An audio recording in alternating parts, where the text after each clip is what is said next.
lagi dengerin podcast What's Trending. Hai semuanya, ketemu lagi di What's Trending bareng Lea Baneza. Lea mau bahas dibikin film kasus Vina jadi sorotan. Nah, masih inget nggak kasus pembunuhan Vina dan Eki di Cirebon yang terjadi pada 2016 atau sekitar 8 tahun lalu? Kasus ini kembali muncul ke permukaan dan viral diperbincangkan warganet plus 62. Pasalnya, kasus Vina ini diangkat menjadi sebuah film berjudul Vina Sebelum 7 Hari. Durasinya itu sekitar 1 jam 40 menit dan ditayangkan di berbagai bioskop tanah air. Selain itu, ada juga nih muncul aduan dugaan salah tangkap dan penyiksaan ketika penyidikan di Polres Cirebon Agustus 2016.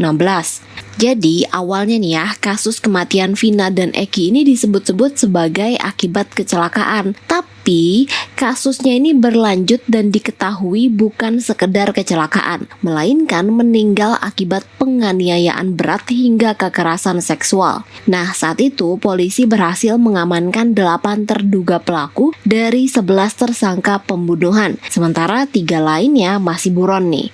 Nah, di tengah ramainya perbincangan soal kasus Vina yang difilmkan, Komisi Nasional Hak Asasi Manusia (Komnas HAM) ternyata menerima aduan dari ST yang dihukum 3 tahun 8 bulan. ST mengaku tidak diberikan akses kuasa hukum, dihalangi bertemu keluarga sampai ada dugaan kasus penyiksaan ketika penyidikan. Nah, terkait pelaku yang buron selama 8 tahun, akhirnya nih di tengah ramainya perbincangan kasus Vina ini, pihak kepolisian berhasil menangkap PS di Cirebon. Penangkapan dilakukan Polda Jawa Barat dan mereka mengaku bakal memastikan kasus ini bakal diusut hingga tuntas. Nah, kini perhatian masyarakat tertuju pada penuntasan kasus Vina. Kinerja kepolisian turut diawasi oleh masyarakat. Kita bahas soal ini setelah komen netizen berikut ini.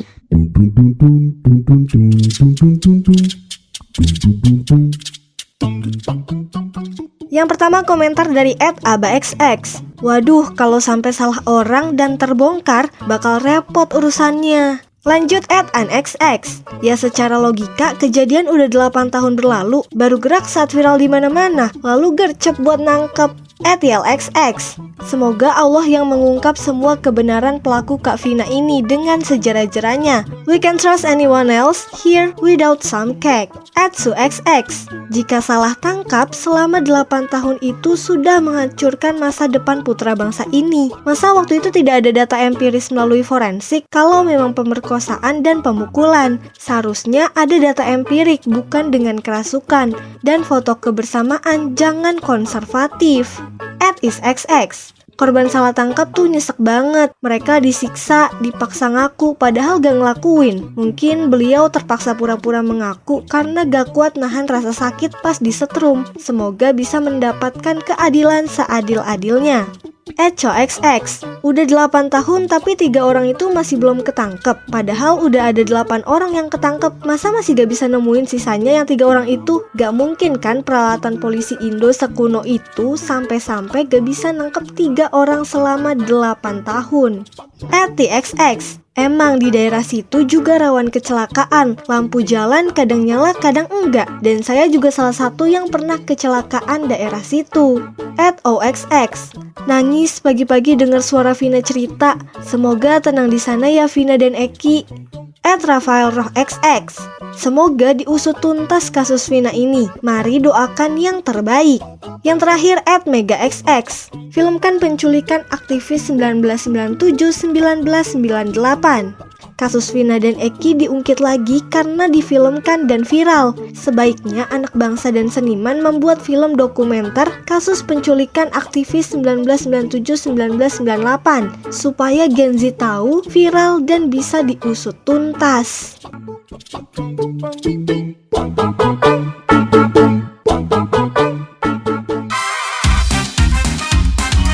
Kamu lagi dengerin podcast What's Trending.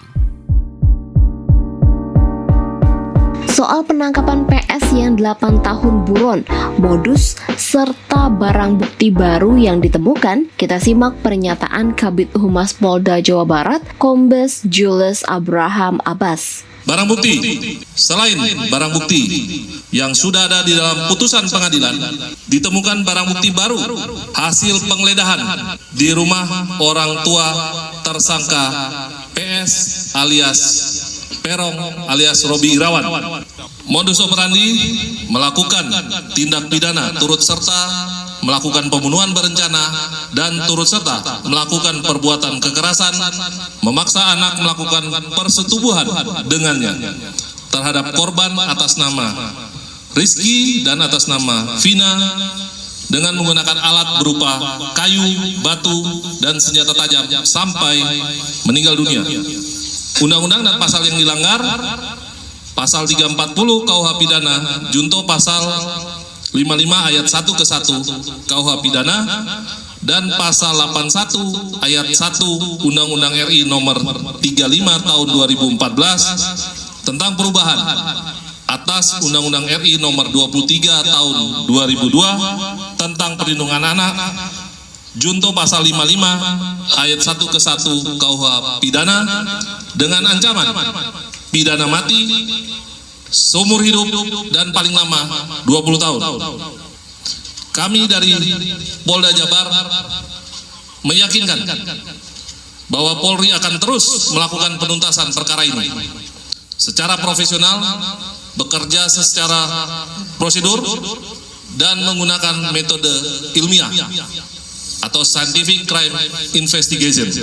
Nah, kalau terkait kendala penangkapan, Diskrimum Polda Jabar, Kombes Pol Suwarman mengungkap sejumlah alasan, mulai dari berpindah tempat sampai berganti-ganti nama. Yang pertama, bahwa pasca kejadian PS ini kemudian meninggalkan kampung halamannya.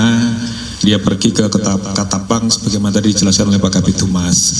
Di sana dia tinggal satu kos bersama ayah kandung dan ibu tirinya. Namun PS tidak mengenalkan diri sebagai anak kandung daripada ayahnya.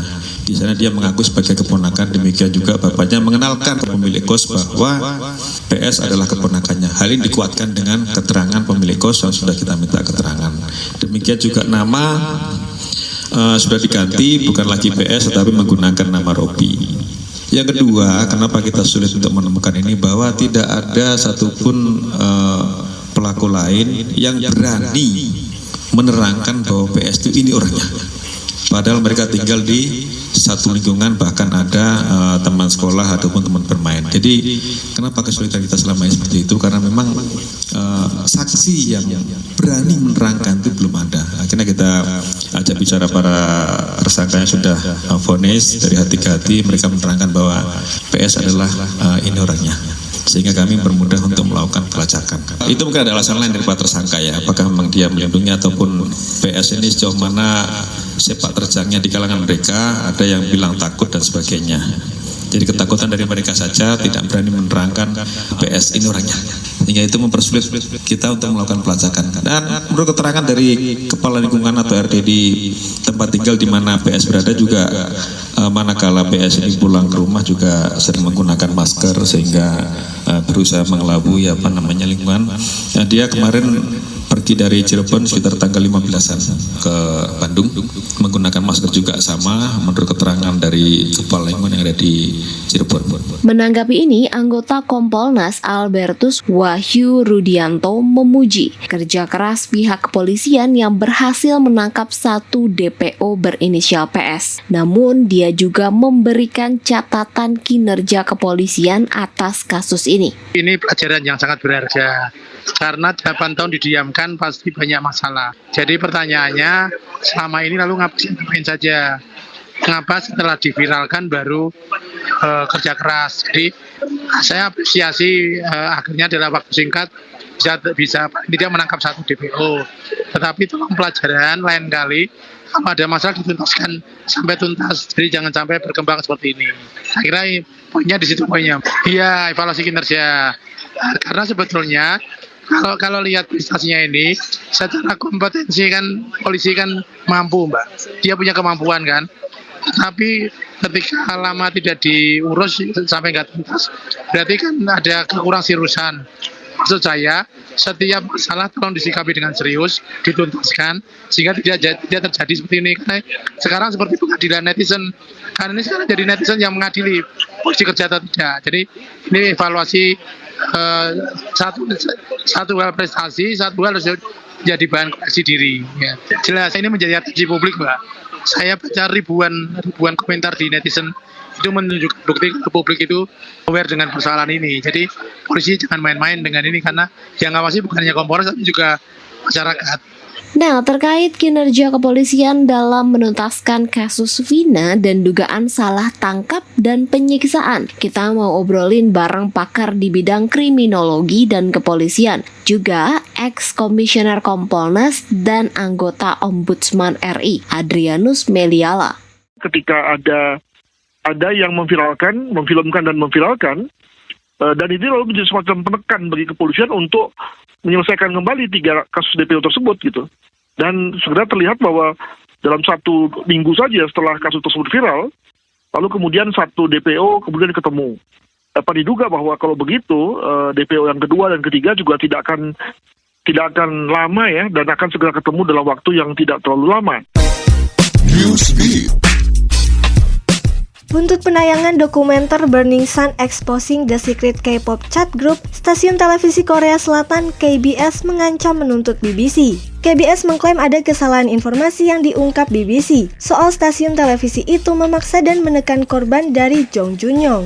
Pasalnya, jurnalis yang tampil di dokumenter itu menyebut pengacara KBS menghubungi dan menekan korban. KBS merasa fakta ini tidak berdasar dan pengacara diklaim hanya memberikan nasihat pada korban soal konsekuensi hukum. Namun pengacara yang memberikan nasihat bukanlah perwakilan perusahaan. Dokumenter Burning Sun Exposing the Secret K-pop Chat Group menceritakan skandal grup chat K-pop idol yang menyeret Jong Jun-yong, Lee Seung-yeon atau Seungri Big Bang, dan Choi Jong-un FT Island. Ini adalah skandal hiburan dan kekerasan seksual yang terjadi 2019 di Seoul, Korea Selatan. Usai viral kisah gamer asal Tiongkok Fat Cat yang diduga mengakhiri hidupnya usai putus dari pacarnya dan sudah memberikan segalanya yang dia punya, masyarakat pun memberi perhatian besar dengan memenuhi jembatan insiden Fat Cat dengan bunga dan fast food kesukaannya. Terbaru, pihak kepolisian Tiongkok menyatakan pacar Fat Cat Tanzu tidak bersalah. Kepolisian Chongqing menyatakan Tanzu dan sang gamer menjalani hubungan yang tulus. Mereka dikabarkan berbagi keuangan dan merencanakan masa depan bersama. Uang yang diberikan Fat Cat pun disimpan di rekening bersama. Tanzu turut mengirim uang lebih dari 1 miliar rupiah. Di sisi lain, polisi mengungkap dugaan kakak Fat Cat memanipulasi warganet soal kematian Fat Cat. Akibat gelombang panas menyengat di India, aktor berusia 58 tahun Shah Rukh Khan dilarikan ke rumah sakit. Kondisi ini dikonfirmasi manajer Shah Rukh Khan, Pooja Datlani, di media sosial X. Setelah masuk rumah sakit, Pooja mengungkap kondisi Shah Rukh Khan sudah baik-baik saja. Dia tak lupa mengungkap rasa terima kasihnya pada penggemar sang aktor India atas cinta, doa, dan perhatiannya. Di India sana, gelombang panas menyebabkan rumah sakit penuh pasien. Dinyatakan panas di India bisa mencapai 50 derajat Celcius. Peringatan gelombang panas ini juga sudah dikeluarkan otoritas terkait. Beberapa penyakit yang melanda masyarakat India adalah dehidrasi dan penyakit pernapasan. Tak hanya sakit, beberapa orang di India bahkan dikabarkan tewas.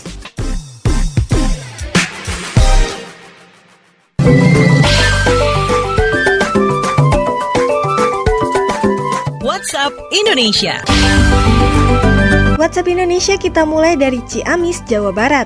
Tingginya angka pengangguran di Indonesia makin terlihat. Salah satunya viral fenomena ratusan pelamar kerja yang rela mengantri melamar pekerjaan di warung seblak Bangsat, Bangsatria, Sehah, Kabupaten Ciamis, Jawa Barat. Video ini viral di media sosial TikTok. Pelamar kerja melakukan walking interview dan memadati warung seblak tersebut. Dalam video, pelamar didominasi perempuan. Nah, kalau mengutip data Badan Pusat Statistik BPS, per 6 Mei 2024, Indonesia memiliki angka pengangguran 4,82% atau 7,20 juta orang. Sekitar 16% pengangguran berusia 15 hingga 24 tahun.